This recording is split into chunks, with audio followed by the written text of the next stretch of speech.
Welcome to Built to Go, a van life podcast. I'm your host, Jeff Wagg, coming to you from the College of Curiosity.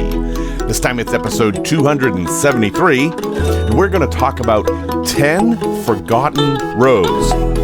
They're just forgotten. I mean, you've heard of Route 66, but have you heard of the Lee Highway?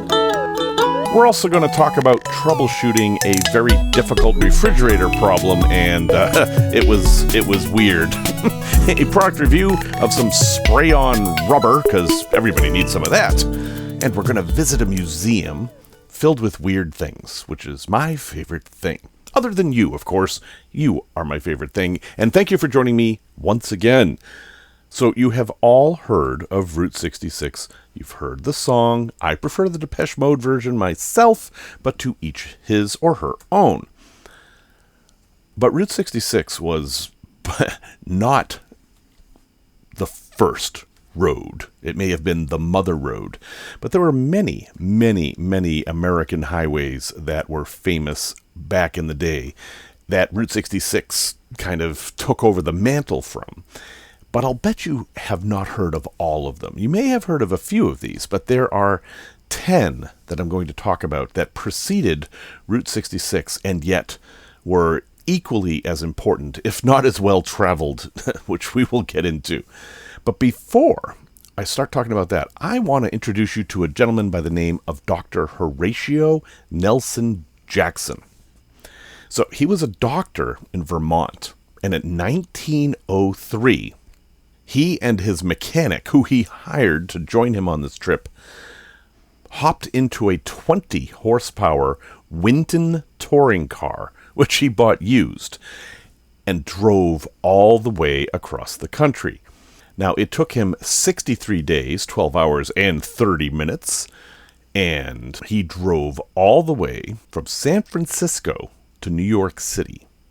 It cost him $8,000 and 800 gallons of gasoline.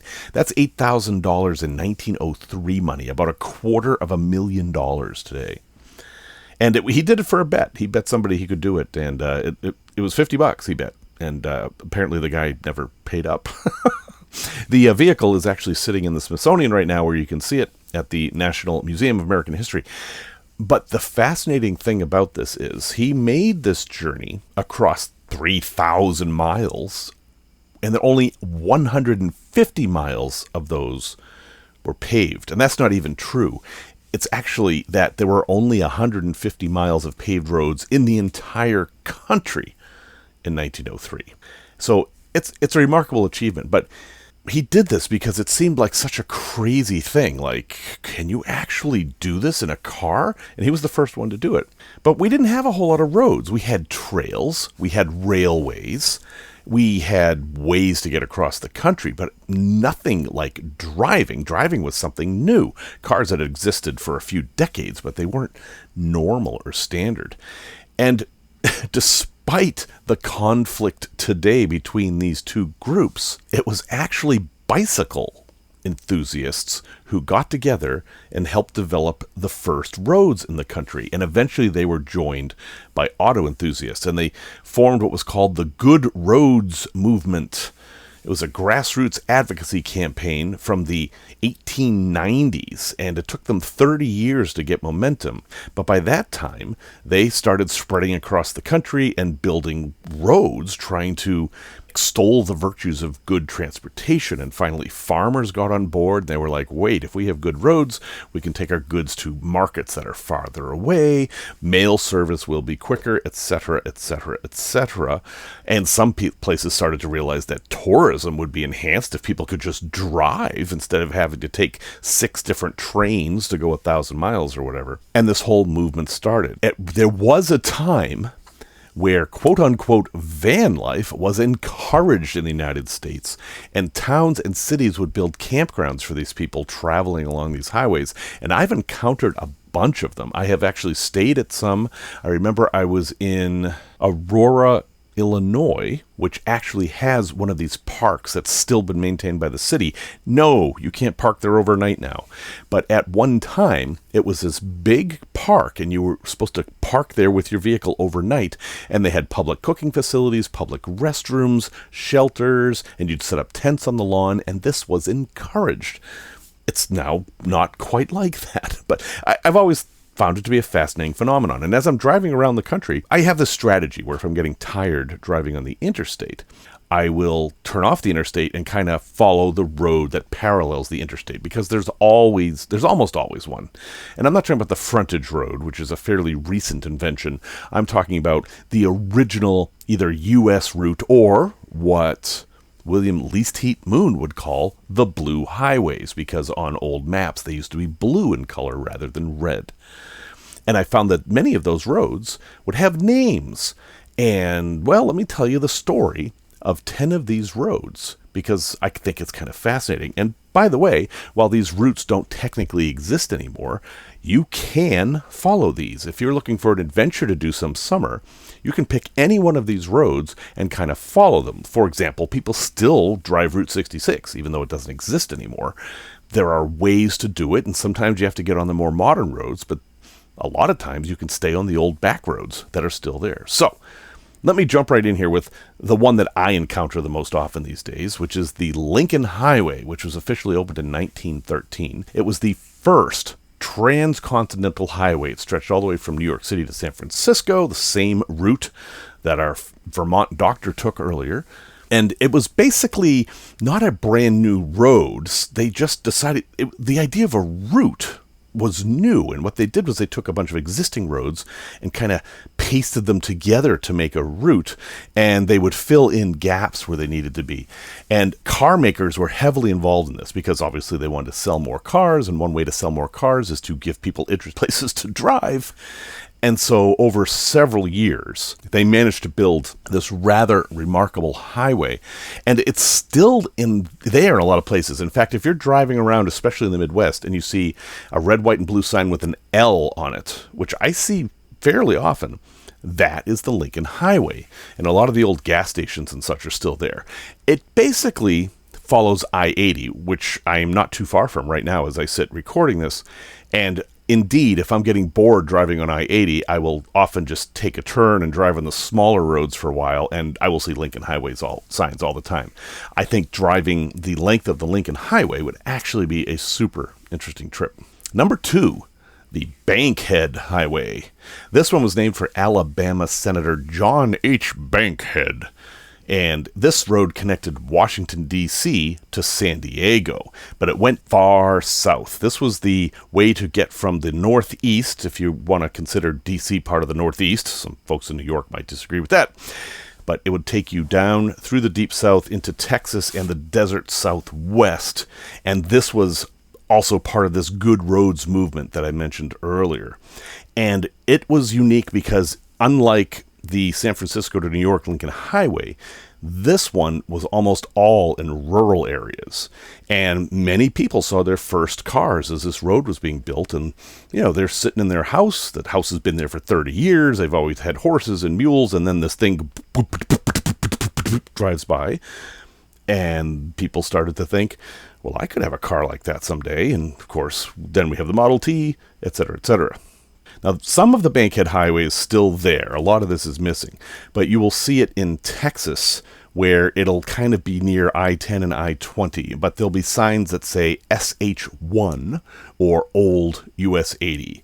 And some of the old buildings are there, some of the old gas stations, because part of them building these routes was to build support services as well. Number 3, the Lee Highway. So the Lee Highway came about in the 1920s, and it was a response to the Lincoln Highway. After seeing the success of the Lincoln Highway, folks down south thought, why can't we have a road like this? This one connected from New York to San Francisco just like the Lincoln Highway, but instead of following the northerly route that is I-80 in this comparison, it went south, and it went through Virginia and Tennessee and Arkansas and Texas. Imagine going through Texas and then going to San Francisco. It was not necessarily a straight road, but it was at a time of conflict in the U.S., this was a tumultuous period. It was about 100 years ago. Things were unsettled in the U.S. then, and we don't hear too much about that. But this is when the Confederate flag started to be flown as a symbol of Southern heritage. A lot of people think that just carried on from the Civil War, but in fact it didn't. It came back at this time period. And this road tried to embrace that heritage, hence the Lee Highway, Robert E. Lee. And so this was considered the southern route, celebrating the Confederacy at a time of division and such. Not that we know what that is. Now it is part of US 11, US 29, and US 67, and in some of these towns you'll see this road, the same road, repaved probably a dozen times, being used as the business routes for small towns. Number 4, the Dixie Highway. This is a road I have been on many, many, many times. This road's very interesting. It was started in 1915, and rather than connecting coast to coast, it was designed to funnel money and people from the Midwest down into Florida. Florida tourism is well over 100 years old, and getting people down there was always the big challenge, And before we had air travel, we had trains, and Flagler had his famous train down to Key West that a hurricane tore out. There's all kinds of history with that. But as soon as these long highways started to become feasible, Florida wanted in on the action. And so they connected a road from Chicago and Detroit, kind of like a Y. They would join up later, and it went all the way to Miami, with an eastern branch and a western branch. And this was a true tourist road. This one looked a lot more like Route 66. It had historic motels and barbecue stands, lots of neon signs later on. And you have probably been on this road if you've ever been to Chicago or Fort Myers, because US 41, which is Lakeshore Drive and is also the main drag in Fort Myers, is actually the Dixie Highway. And I went to school at Miami, at Barry University in Miami Shores, Florida, and I would take Dixie Highway to get to school. So the road is still there. The route, I should say, is still there. But I-75, of course, is how everybody travels because it's so much faster.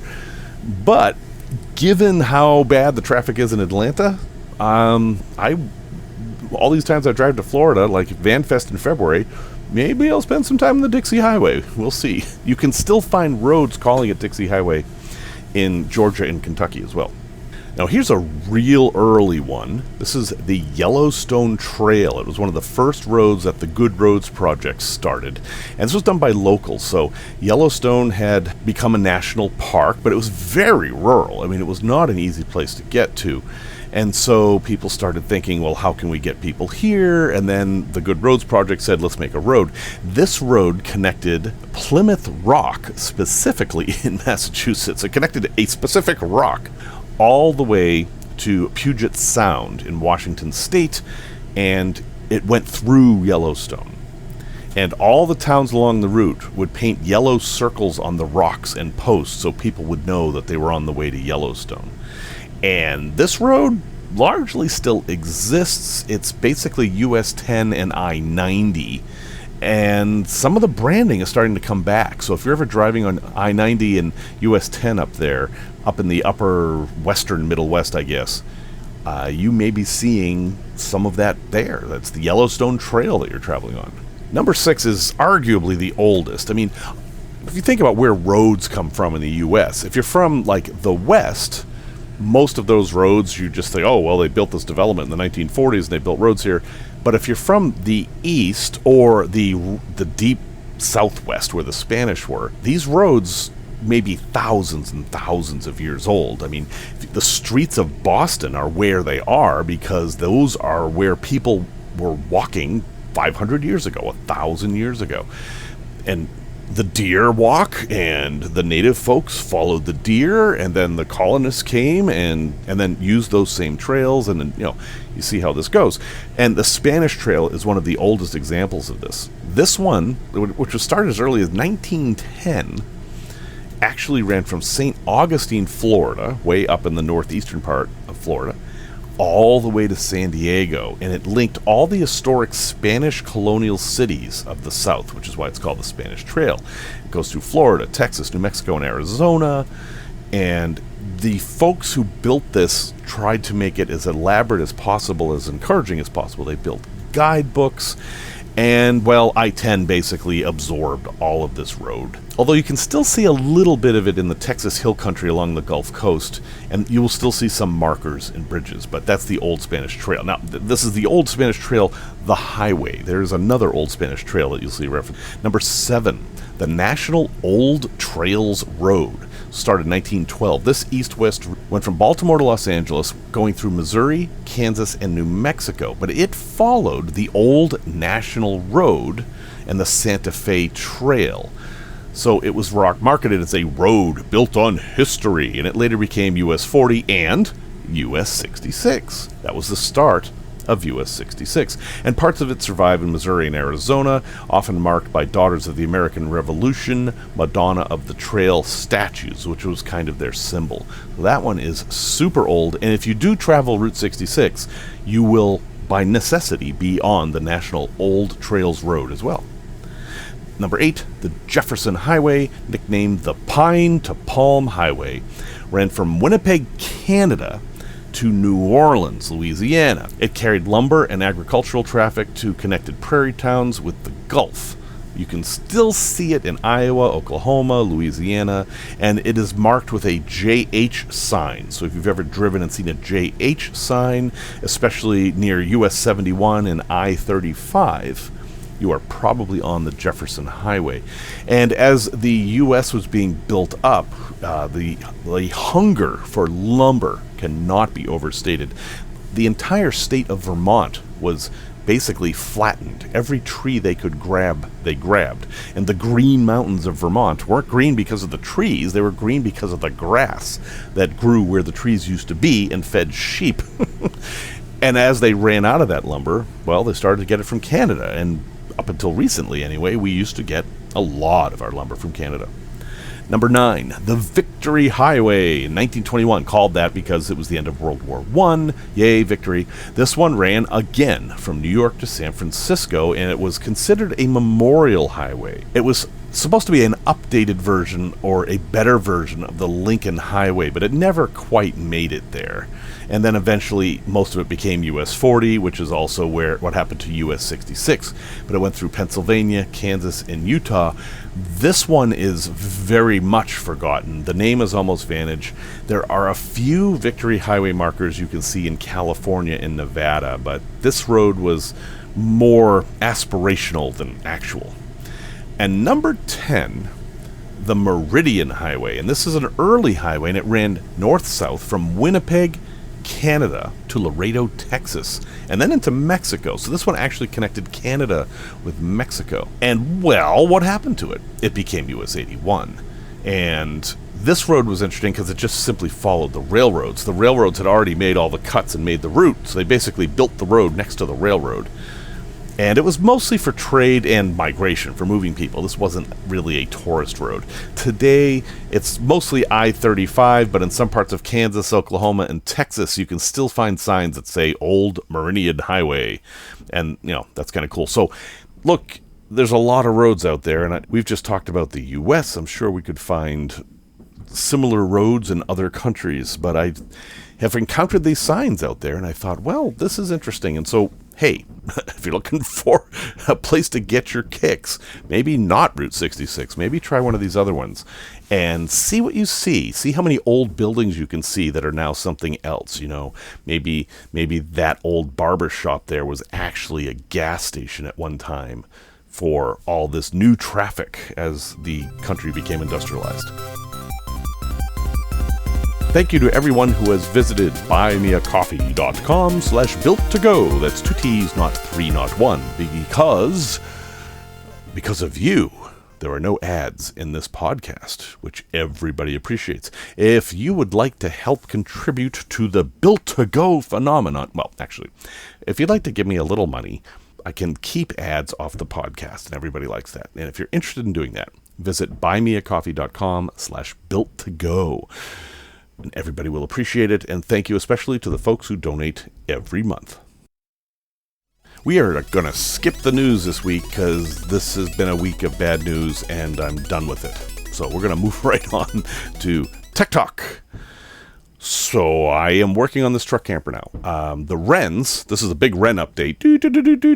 The wrens have fledged and have moved out, and they are now living their wren lives out there in the woods somewhere where they belong. I can actually hear them. Carolina wrens are very vocal birds, and I can hear them calling to each other out there, so they're doing just fine. The nest itself, which they do not reuse, wrens do not reuse their nests from what I understand. They always build a new nest. There was one egg still in it that didn't hatch, so they had, one bad egg, but they did at least get a couple of chillins out of it, and they're out there flying around right now. But this meant I could get back into the truck camper, and it kind of put me in a difficult situation in a weird way, because I've changed my plans so often this summer that I didn't know what to do, because last week I talked about that cap I got. I was all geared up to get that thing ready to go to Colorado with, and then suddenly now I can get back in the truck camper, and I have to finish the truck camper so that more birds don't move in there. I at least have to close the floors up, and so that's what I've been working on this past weekend. If you've never seen a truck camper up close, there's a weird thing about them, and almost all of them are like this, and it's that the propane lines run outside the camper.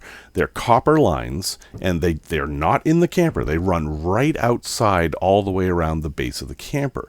And so this camper has a refrigerator, a stove, a water heater, and a furnace. So I've got 4 connections that come out and then run around the camper. And because I had to replace all that rotten wood, I had to undo those connections to get them out of the way so I could put the new wood up. And then I drilled holes and hooked up all the pipes again. And then I figured, okay, I'm going to turn on the gas, and there's going to be leaks, and I'm going to have to mess around with them, because that's just how it is, especially when you're plumbing with propane. This is one of those things that you should have a professional do. I used to be a certified propane tank refiller person when I lived in Utah, so I'm fairly comfortable with this stuff. But anyway, I expected to have some leaks. I go and I turn on the tank, and I get my little bubble wand of stuff to detect leaks, and no leaks. I did it perfect, which is amazing. I was really shocked that I didn't have to tweak anything. And so then I go around and test the devices. So I've got to test the refrigerator. Okay, I turn on the refrigerator, and it's an absorption fridge like we talked about before, and it has a setting for propane, and I watch the lights, and yes, it lights up. The plate gets cool in the freezer. That works. Go to the stove, turn on the burners, light them, nice blue flames, everything's good there. I can't test the water heater because I haven't finished the water system yet. There's some really weird stuff growing in the tank that I got to deal with. So that leaves the furnace. Now, on this trip to Colorado that I'm hoping to do next week, I may be out in Colorado when you're listening to this. We don't know yet. I will probably use the furnace because it's going to get fairly cold, so I definitely want the furnace to work. So this is an Atwood propane furnace, 12,000 BTU, I think. It's probably the smallest one they make, but a very standard kind of RV furnace with a sail switch and thermocouple and all that. It's got a control board, though, so it's, modern-ish. And a thermostat on the wall that has on-off, and you set the temperature. So I crank the temperature up as high as it'll go and turn it on, and I hear, air coming. The thing has power. It started. Then I hear and nope, nothing. Then I hear nothing. I'm like, okay, there's probably air in the lines. I'm going to wait. And then nothing. And then it shuts off. I'm like, okay, well, I have an ignition lockout. So these furnaces have a control board that will basically shut them off if they don't light in a certain amount of tries, which is a safety thing, because the furnace is like, I don't know what's going on, but since gas is dangerous, I'm going to shut everything down, which is fine. Unfortunately, the way this thing is installed, I have to take everything apart to see the control board, because on the control board, there's a red light that blinks and tells you what the problem is. So I unscrew a bunch of stuff and ruin all this lovely sealing bead that's around this panel that I have to remove, and I have to pull out the furnace pipe, and anyway, it was a mess. And sure enough, there's mud dauber wasps living in the exhaust pipe, which is not unusual. It didn't surprise me. They were not living there anymore. They had just left the remains. So I cleaned that out. Not a big deal.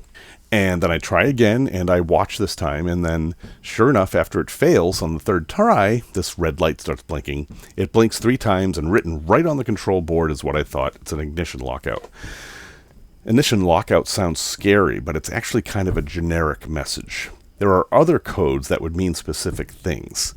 This one doesn't tell you anything specific. It just says, hey, I tried 3 times, and it doesn't work. So when you're troubleshooting a furnace or a refrigerator, which at this point are basically the same thing, you have to understand how the system works. And it's pretty simple. I'm going to tell you right now, you're going to be a propane expert here very shortly. You turn on the propane tank very slowly because the new tanks have a lockout mechanism themselves, and that'll trip you up. I had to check that, and that was fine. But you turn it on very slowly. Gas flows out of the tank. Okay. Gas goes down the pipe, and it gets to the furnace. When it gets to the furnace, it stops because there's a valve in the furnace that turns the gas on and off. As you may have guessed, the thermostat is the thing that controls this valve. When the thermostat says, hey, send me heat, an electrical signal goes to the control board, and the control board opens a solenoid, and that lets the gas flow in. When the gas flows in, the igniter, which is actually just 2 metal electrodes that have a spark between them, it turns on. That's that clicking noise.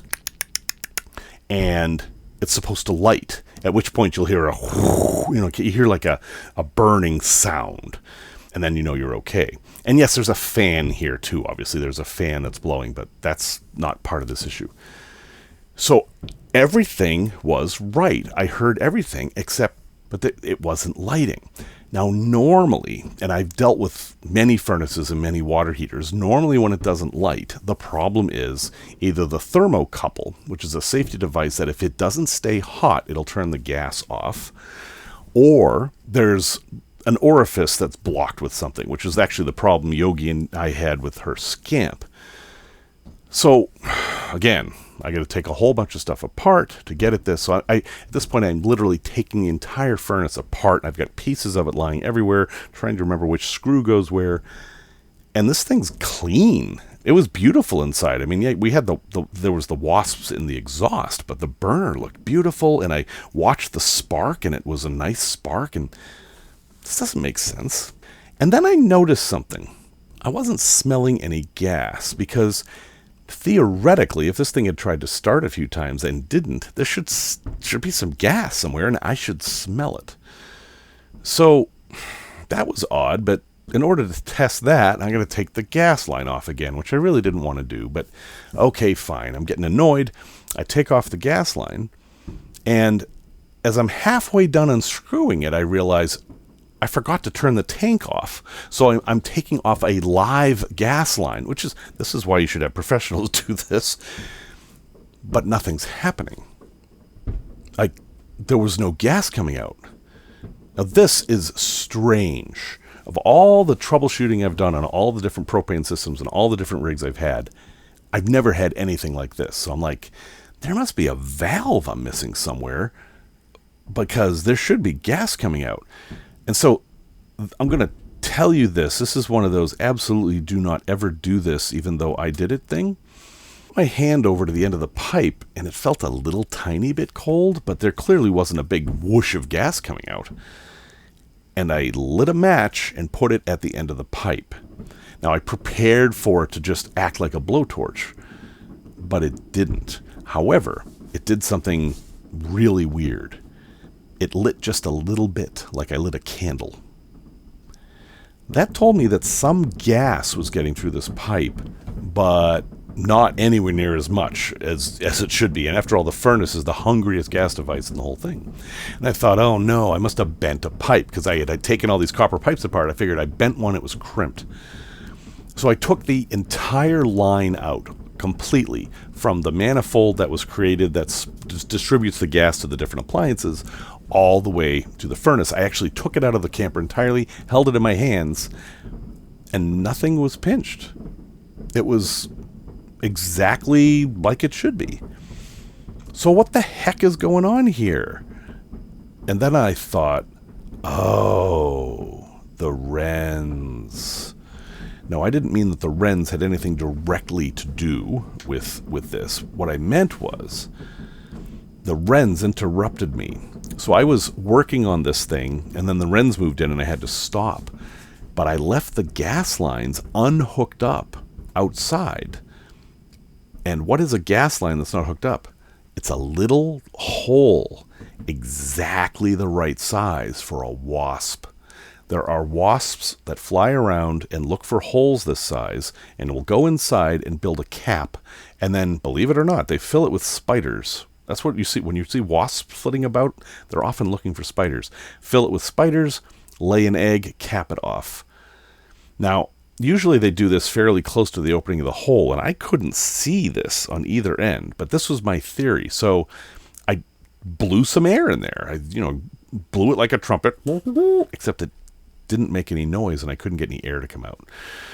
At that point, I knew that I had a problem. So I grabbed one of those flags.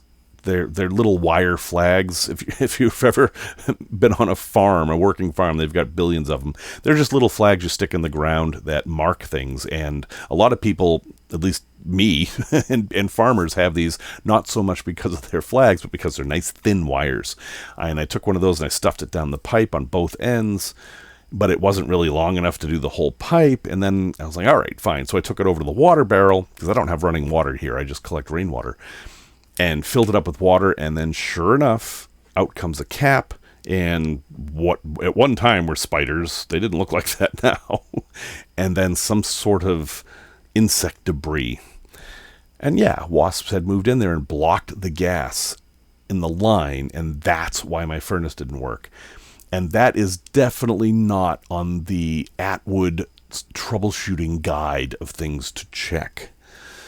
So, my advice to you, if you're troubleshooting something and nothing makes sense, is to break things down even further. This is especially true for electrical things. I have had electrical wires break inside the insulation. So you can see it's connected here, and it's connected here, and there's power at one end and not power at the other end. How can that be? It doesn't make any sense. I promise you the laws of physics have not been broken. You just need to go back further and deeper and figure out exactly what it is. Test it with a different wire or pipe, or figure out why something's not getting from one end to the other. And in my case, it was either a pinch, which there weren't any, or a blockage. What was the most likely blockage? Oh yeah, I'm in the woods. It was a wasp. So the wasp is gone, and now I have a furnace that works in my truck camper. And that was 2 hours to do something I thought was going to take 2 minutes. Product review. So one of the things I want to do as I'm repairing this truck camper is waterproof the underneath of the wings, which are the sides that hang over the truck. When it was originally built, they just used like this paper that covered plywood, and that was it. Now, that area doesn't get very wet. It's because it's on the bottom, and I suppose stuff could spray up from the wheels or something, but it's not an area that gets all that wet. It doesn't ever sit in water unless you have a problem, but still, given all the water damage this thing has had, and I'm just using wood planks to replace the bottoms, I wanted to cover it with something better than Cuprinol, or Thompson's Water Seal, something pretty substantial. So I bought a can of this Gorilla rubber spray. It's basically Flex Seal, but it's made by Gorilla, which, in my experience, Gorilla's been a pretty good brand. I like their tapes. Their double-sided tape's not so good, but their regular gaffer's tape is good, and their glues are pretty good. So I thought, all right, we'll give them a try. It was a little cheaper than the Flex Seal. And I did a test, and I sprayed a whole bunch underneath one side. And I didn't do the whole thing. I just wanted to see what it would do and let it dry. And I have to tell you, this stuff is pretty good. It made this nice, smooth, non-sticky coating that it's actually a bit like Plasti-Dip, if you've ever used that, where you dip the tool handle in there and it covers it with the plastic. It's not quite that same texture, but it's similar. And I'm going to be able to cover everything I need to cover with just one can. The coverage is great. So right now, and I haven't, seen this thing through a winter or not yet, right now, this stuff is pretty good if you want to rubberize something, like maybe a bumper or some metal component that's constantly getting sprayed with salt water or whatever. And the spray paint's not enough. You want to make it a little bit better.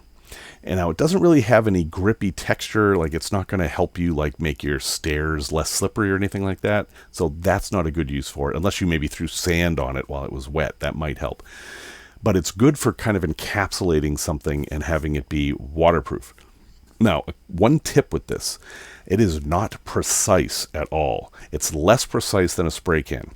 You have to be a fair distance away for it to get properly applied, else it'll create sags and bubbles and stuff like that. Yeah, I found that out the hard way.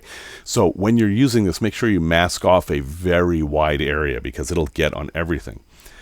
And then what happens? Well, as it happened, my phone fell out of my pocket as I was spraying, and the stuff got on the screen of my phone, which I'm just about to trade in. It's got to be in as good condition as possible, and now it's covered in Gorilla rubber spray. But the good news is it scraped right off. I was able to get it off, and it's fine. So the stuff will scrape off, but I think, from what I can tell, it has adhered to that bare wood really, really well, and now I'm going to have a very nice coating under there that I'm not going to have to worry about, and it will also provide some protection against like rock chips and stuff like that. So it's early, but I like the stuff. I think I'm going to consider using it on other applications I have to think about. But just another arrow for your quiver of things that you might need for some specific application. I've got a link in the show notes. It's officially called Gorilla Waterproof Patch and Seal Rubberized Sealant Spray. And it comes in 3 colors, black, clear, and white. It's very similar to Flex Seal, but it seems tougher somehow. And, well, I'll give you a report over time to see if that bears out. Tales from the road. Oh boy, do I have a tale for you. I bought that truck cap that I talked about last week, and I didn't have jacks for it, and I needed to take it off the truck because the pads, the rubber pads that are under it, aren't the right shape, and I need to trim them and stuff, and I want to be able to take it off the truck anyway. So the problem is, I found out that it uses a type of jack that isn't made anymore. It's a camper jack, a truck camper jack, but it has these blades that stick into the side. There's like slots for the blades of these things, and Space Cap brand uses this system too, or at least used to, but nobody uses it anymore. And Ricoh, the company that made these, doesn't make them anymore. So I was kind of screwed because no matter what, I needed to take the cap off of my truck so that I can go to Colorado, because either I'm going to put the truck camper in there, or I'm going to put the cap back or something, but I needed to get that out of there to fix those pads because it was sitting in there kind of cockeyed. So, what do? Well, I'm looking for a product that isn't made anymore, that I'm never going to find locally. Oh, but wait, my Facebook Marketplace addiction. So I go onto Facebook Marketplace, and I search, and it's a difficult thing to search for because people don't know what these are. What do you call them? And I'm looking, and I see sitting on a pallet in some farmer's yard 3 of these jacks. I need 4, but there's 3, and he was only asking $25 for all 3. And it was 86 miles away. So I'm like, yep, I'm going to take this opportunity. It's going to be a 2-hour drive down, a 2-hour drive back. It doesn't matter. I'm doing it. And I did. I got in touch with the guy, and he said, yeah, come on down and pick them up. Gave him the $25. Super nice guy. Loaded them in the truck. But as I'm driving, and it was a beautiful drive, I'm at this property that is on the Illinois River, and the route to Littleton, Illinois, which is where I went, basically followed the river. So I got to see all kinds of beautiful views of the river and all kinds of birds, lots of pelicans and egrets, and I even saw some stilts, which is a fairly rare bird. Just a nice day. Nice time of year, a little bit pre-fall, just a hint of color. It was a good trip. I liked it. But as I got close, I started to notice something. Now, if you know anything about Illinois, you know that Illinois is flat. Illinois is the second flattest state in the country. And so living here, I notice when things aren't flat. And I started to see these hills, these very rounded hills. And my first thought was, I wonder if these are terminal moraines. Terminal moraines are where a glacier stopped and left all the dirt it was pushing like right there. So the glacier comes down and then stops, and all the dirt it was pushing is just made into like this hill and stays there. And they're not uncommon in this region at all. So I thought, oh, this must be the terminal moraine region. And then I started noticing that the hills had shapes, and they were not like effigy mounds, but they were rounded, like they were man-made. And I thought, over time, people could have, cut these and stuff. But I was a little curious about it, and I thought, when I get home, I'll look it up and see what's down here.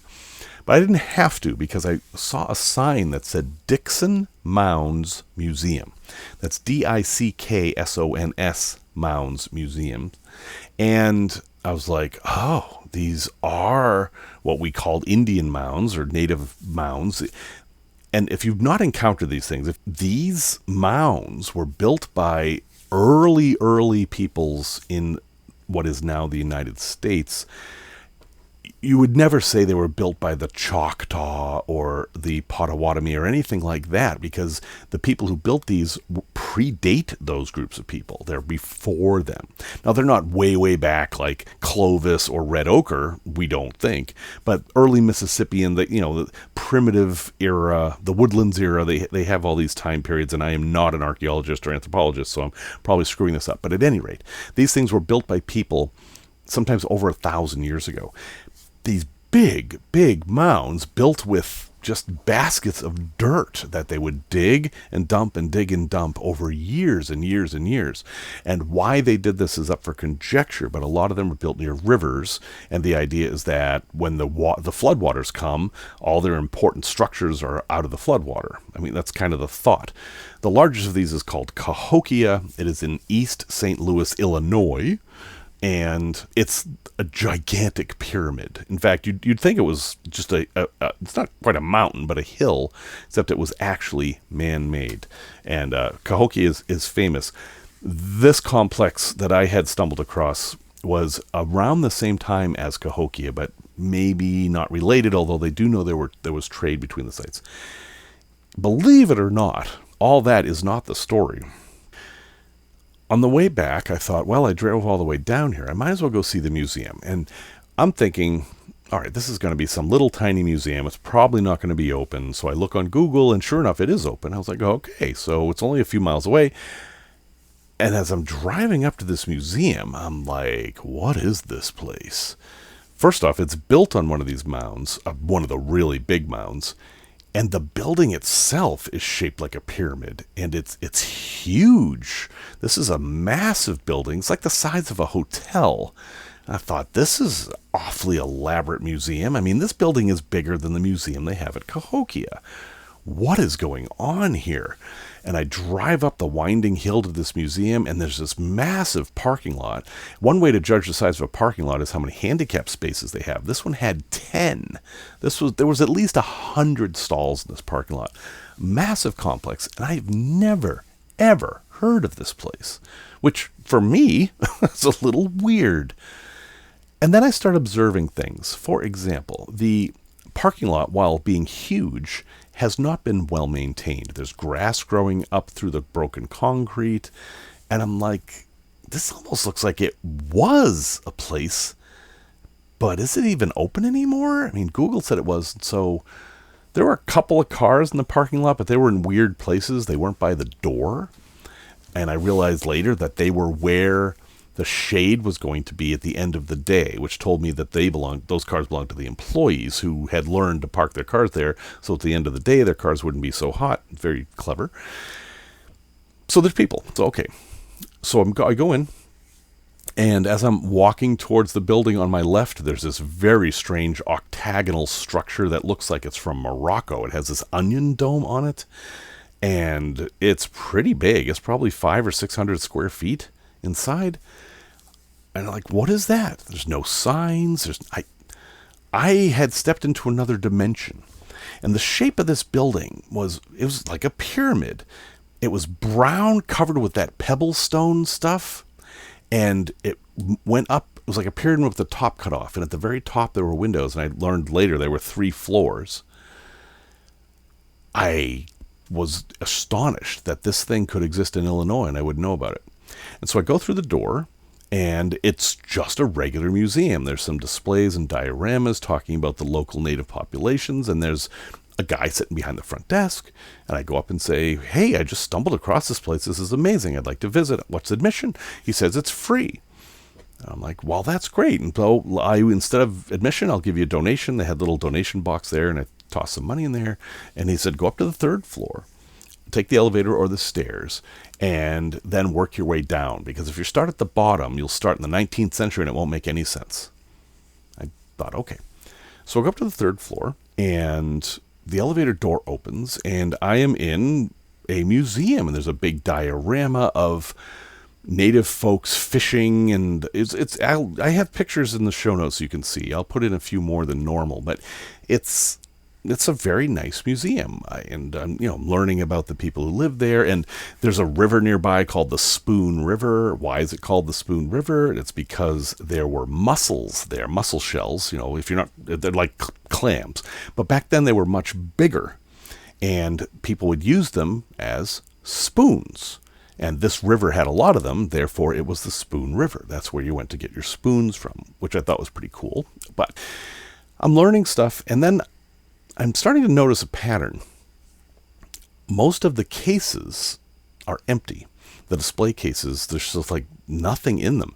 There's like pins and holders for where things used to be, and there's signs, but the objects are gone.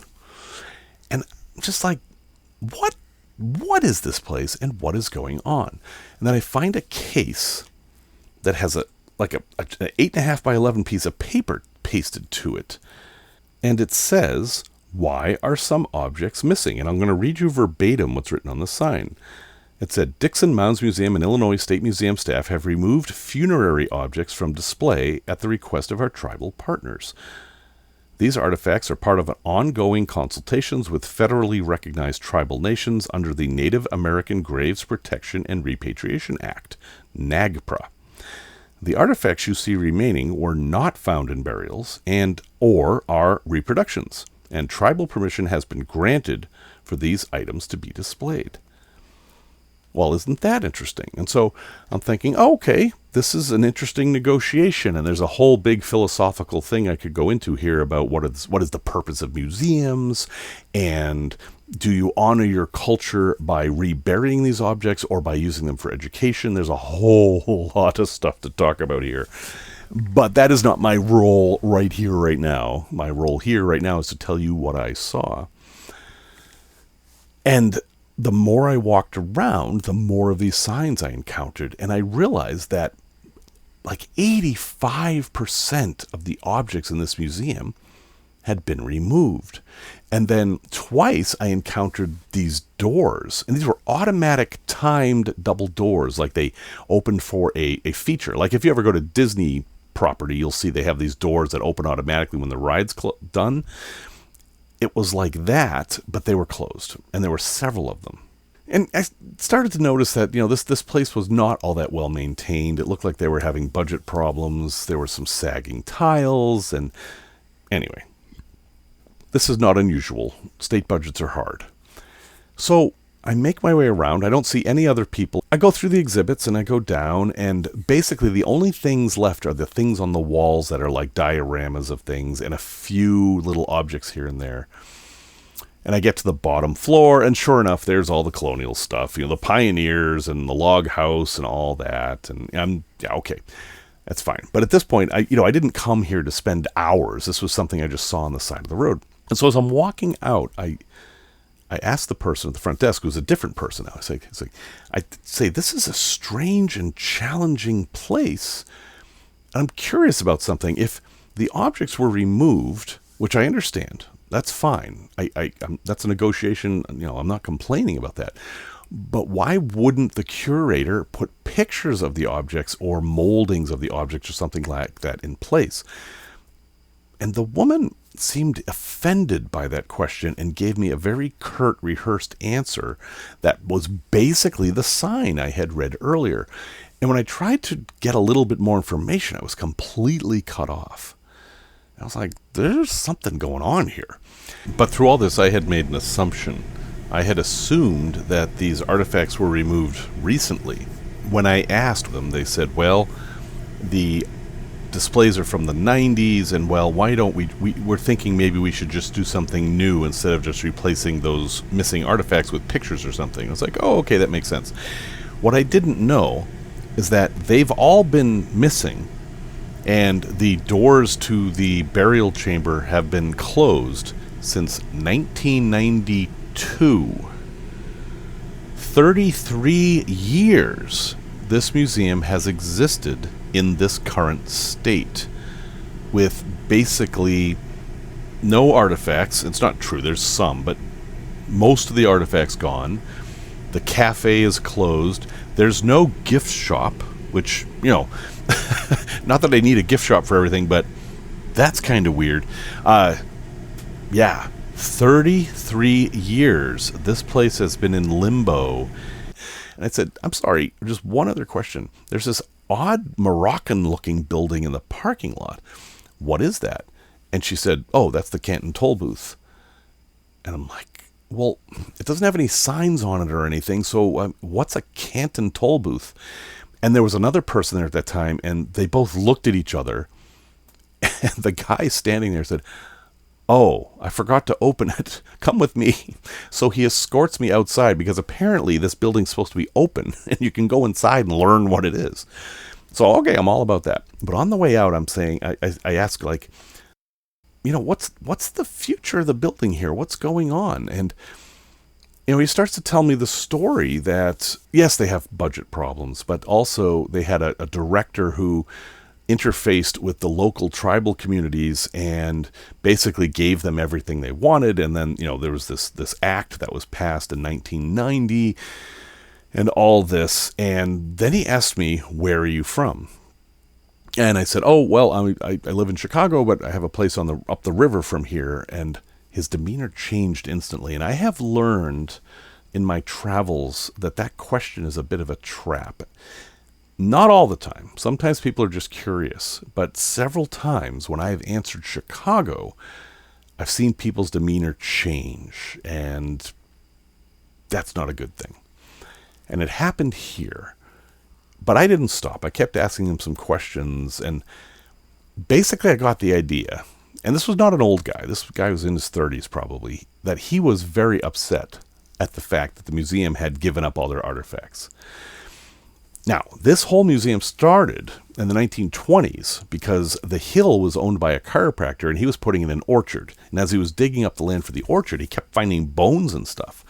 So he gave up on the orchard, and being an amateur, he actually did a really good job of this, but he excavated the whole site, and he left all these skeletons that he found right where they were and kind of dug around them, so they ended up like on pedestals.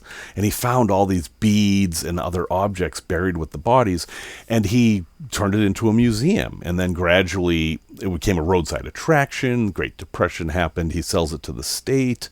State buys it, and eventually, as I learned later, the state spends nearly $2 million building this massive museum right on top of the museum he had made.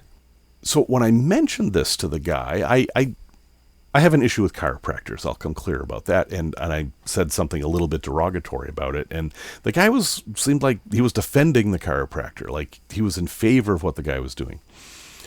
But he was done with me. Once I said Chicago, he wanted to have nothing to do with me. So he opened the door and he said, okay, Canton toll booth, have fun. And he walked away very abruptly, which I thought was odd because I was literally the only person there. I don't know what's going on. So this Canton toll booth, just really briefly, was a toll booth created in 1860 for a plank road, which is, in this part of the country, there's a lot of clay and roads get very muddy if they're not paved. And what they would do is literally cover the road with wooden planks, but that cost money, so they put up toll booths, so if people used it, they'd have to pay. And this was one of those toll booths for this road that went from Canton, Illinois to some other town. So that's there, but that's not what we're talking about. Okay, so let me tell you the rest of the story as I can, and this is so huge, and I've already gone long, and I apologize, but I have encountered this amazingly huge story here. As I understand it, this guy builds this museum, this chiropractor guy. It's full of dead bodies, dozens of skeletons, all very well preserved. He did a good job for an amateur.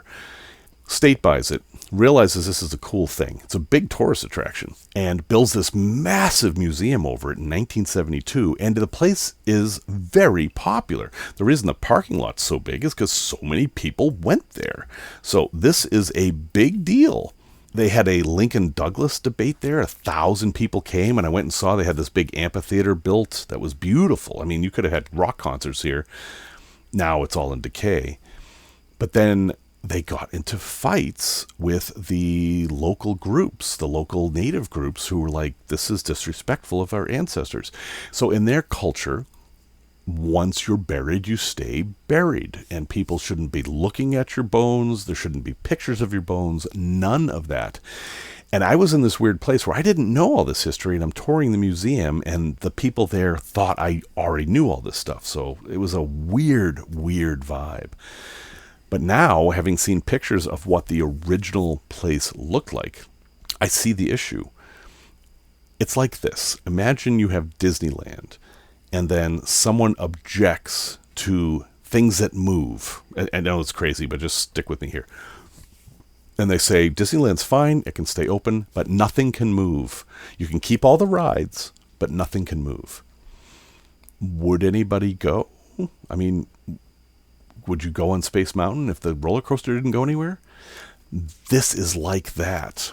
Once those artifacts were removed, and once the burial room was closed, which is what was behind those doors that I couldn't get in, people stopped coming, and the state stopped funding it, and now it's got like this skeleton crew in this massive, really architecturally interesting building that's sadly falling apart. What a crazy thing, and what a weird thing to think about, where I generally think of museums as a good thing. But would I think a museum was a good thing if it were displaying my grandmother's bones and all the things that were in her kitchen?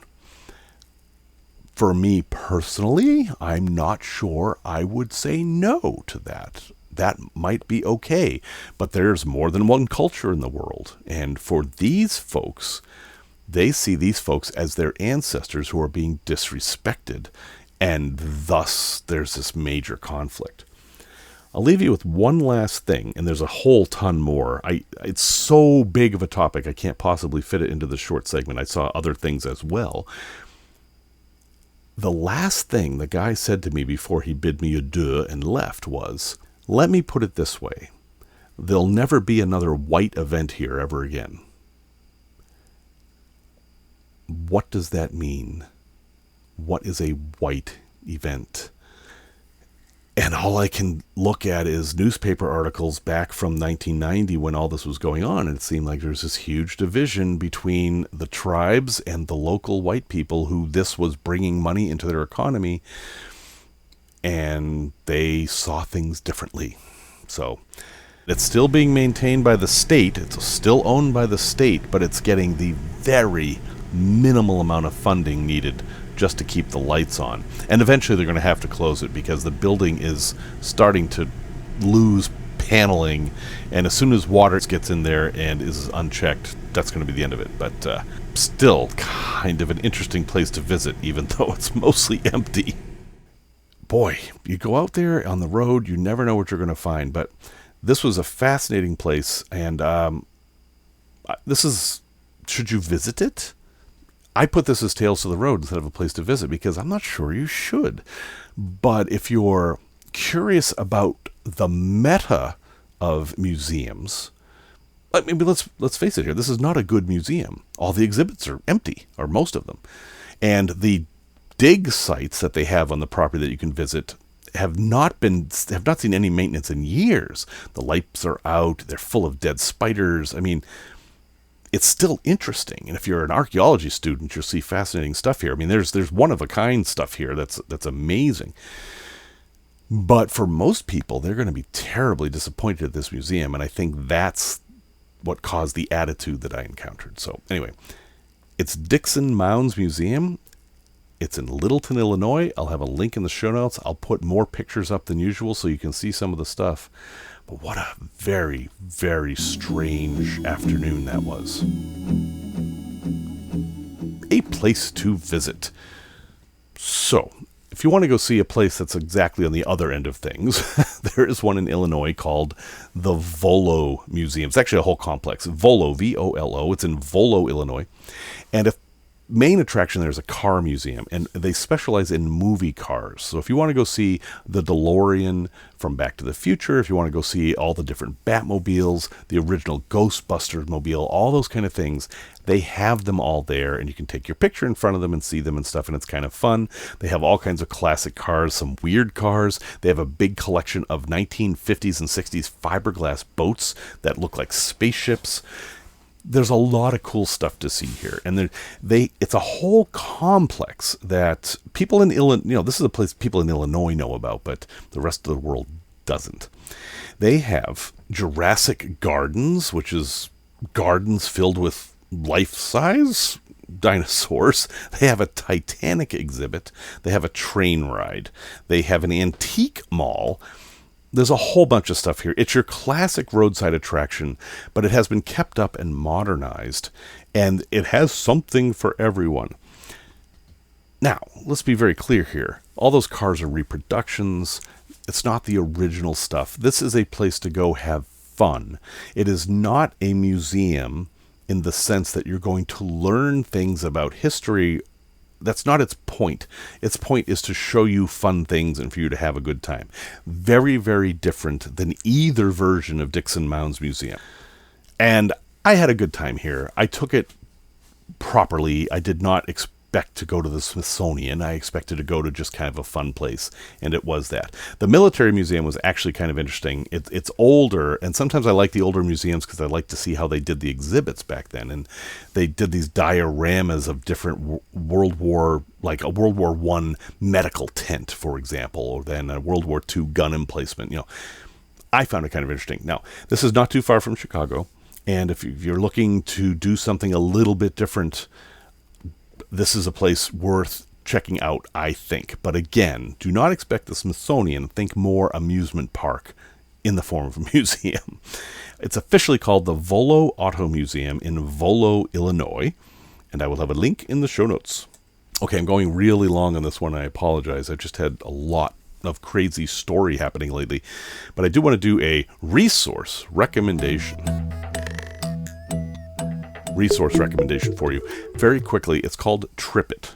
This is a program that's been around a long time. It's an app. It works on the web too. It used to be better. It's not as good anymore because it got bought out by Concur, some big corporate entity. But this thing's really excellent ability is to keep track of your details for trips.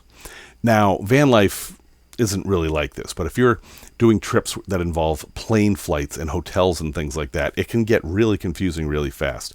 With this program, all you do is you forward email reservations to this email address, and it puts them all in a timeline in the app and on the website. And I love that because it shows me any conflicts I might have. The way it groups things, it groups them by day. And you might say, well, wait, my plane lands on this day. My hotel doesn't start till this day. I must have screwed up a date or something. It's very, very good for that. It will check for flight delays and things like that. And that's all free. Now, for $50 a year, you get some extra features. For example, it will continually check the prices of the flights. And if the price goes down, it will tell you how to initiate a refund. And every year I have had this app, I have been able to get my $50 back that way. It's doing work that I simply wouldn't have done. Now, it used to be more powerful. Concur has kind of toned it down a bit, which makes me sad. But I still find it useful, and I've tried a whole bunch of the other trip organizing apps, and it's still the one they end up going to. So it's at TripIt.com. I've got a link in the show notes. Might as well try out the free version. And if you're planning complicated trips, it might be a lifesaver. One caveat, though, it doesn't like the format of all reservations, so sometimes you have to go in and do things manually. And my fear is that for van life folks, where our plans are so manual, like, find a place to sleep near this attraction, maybe the Cracker Barrel, it's not going to do any of that automatically. You're going to have to put it in yourself. But it's still a very simple, easy way to keep track of everything so you know that you're covered and you've done everything you need to. Well, folks, thank you once again for listening to Built to Go. This was so much story. I had so much story this week. Music, as always, is by Simon Wagg. And if you need to get a hold of me for any reason, I am Jeff at builttogo.com. That's 2 T's, not 3, not 1. Until next time, remember the words of Simon Bolivar. To do something right, it must be done twice. The first time instructs the second.